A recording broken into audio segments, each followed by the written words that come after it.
নিজের কোনো বাড়ি নেই, দিল্লির জনগণের মধ্যেই থাকবেন কেজরিওয়াল। অসংখ্য চোর বাটপার ছ্যাচোরদের গল্প যখন শুনি, তখন এমন একটা খবর যখন আসে, তখন কিন্তু মনটা আবেগে ভালোবাসায় ভরে যায় যে না, এখনো পৃথিবীতে কিছু মানুষ বেঁচে আছে। এই লোকটা আমাদের দেশের না, ভারতের কথা শুনে অনেকে আবার হয়তো মুখ বেঁকাতে পারে বা ভেঙচি কাটতে পারে, কিন্তু দেখেন, আমাদের বিরোধটা কিন্তু ভারতের শাসক গোষ্ঠীর সঙ্গে, সাধারণ জনগণের মধ্যে না। ভারতে অসংখ্য ত্যাগী মানুষ এবং রাজনীতিকদের রক্ত ঘাম শ্রমের বিনিময়ে কিন্তু ভারতটা টিকে আছে। কিন্তু ওই যে মোদী সরকারের যে লুটেরা ব্যবস্থা, আদানিদের মতন যে উত্থান, বাংলাদেশের শেখ হাসিনা, সালমান, তারপরে এস আলম, বসুন্ধরা, এদের বাংলাদেশের যে অবস্থা, ওই কলকাতারও বা ভারতেরও সেই অবস্থা আছে। অর্থাৎ মোদীকে ঘিরে একটা শাসক গোষ্ঠী আছে যারা ভোগ বিলাসে হাজার হাজার শত শত কোটি টাকা, দেখেন না কিছু কিছু যে বিয়ের অনুষ্ঠানে হাজার কোটি টাকা ব্যয় করে।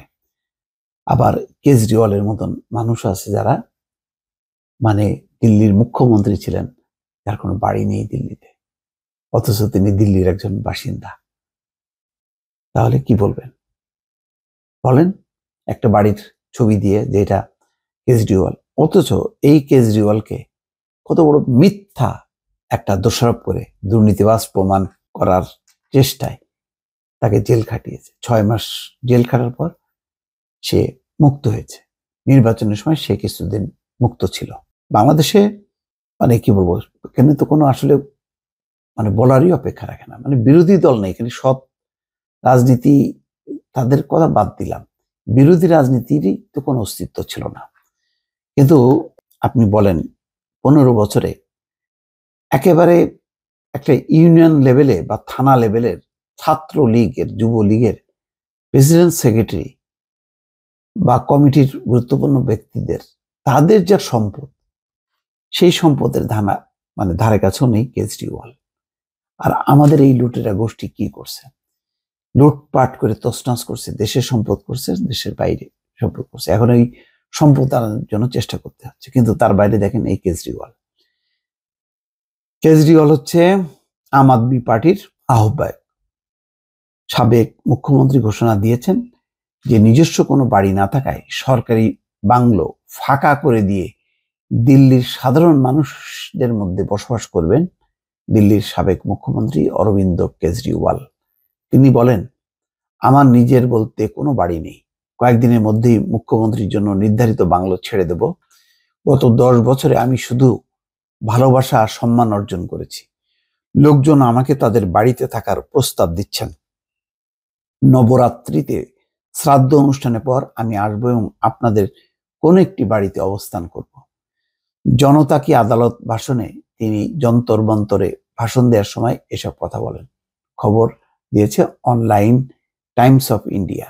এর আগে দিল্লির মুখ্যমন্ত্রীর পদ থেকে তিনি পদত্যাগ করেন, তবে জানান রাজনৈতিক চাপে পদত্যাগ করেননি, নৈতিক কারণেই করেছেন। তিনি বলেন, আমি পদত্যাগ করেছি কারণ দুর্নীতি করার জন্য অথবা মুখ্যমন্ত্রীর চেয়ারের লোভে রাজনীতিতে আসিনি। আমি ভারত মাতার জন্য এদেশের রাজনীতিকে পরিবর্তন করতে এসেছিলাম।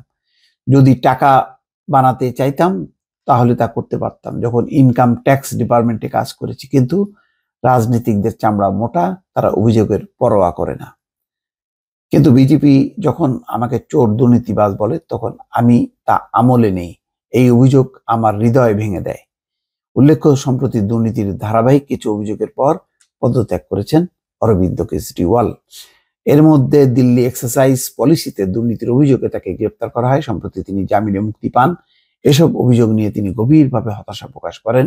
ভারতের প্রধানমন্ত্রী নরেন্দ্র মোদী ও বিজেপিকে আক্রমণ করে বক্তব্য রাখেন কেজরিওয়াল, কারণ তারা আম আদমি পার্টির সুনাম ধ্বংস করার ষড়যন্ত্র করছে বলে অভিযোগ করেন। তিনি বলেন, আমরা সততার সঙ্গে সরকার চালাচ্ছিলাম, বিনামূল্যে বিদ্যুৎ, পানীয়, চমৎকার শিক্ষার ব্যবস্থা করেছিলাম, কিন্তু মোদিজি মনে করলেন আমাদেরকে পরাজিত করতে হবে, আমাদের সততাকে আঘাত করতে হবে।